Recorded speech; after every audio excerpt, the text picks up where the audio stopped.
സത്യത്തിൽ എഴുത്തുകാരുടെ അഭിമുഖങ്ങൾ എന്തിനാണ്? അവരുടെ എഴുത്തല്ലേ പ്രധാനം? അല്ലെങ്കിൽ എഴുത്തിൻ്റെ ആശയ ലോകമല്ലേ പ്രധാനം? ശരിയാണ്, എഴുത്തിൻ്റെ ആശയ ലോകം തന്നെയാണ് പ്രധാനം.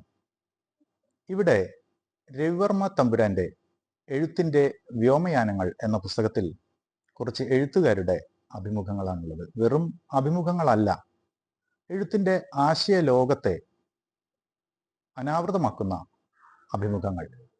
മനോരമ ഓൺലൈനിൽ പ്രസിദ്ധീകരിച്ച ഈ അഭിമുഖങ്ങളിൽ എൻ്റെയും ഒരു അഭിമുഖമുണ്ട്.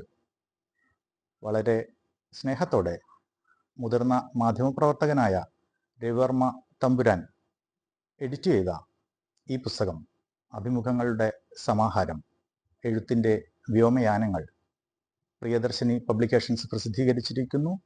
മറ്റ് എഴുത്തുകാരോടൊപ്പം സ്നേഹപൂർവ്വം ഞാൻ ഈ പുസ്തകം പ്രകാശനം ചെയ്യുന്നു.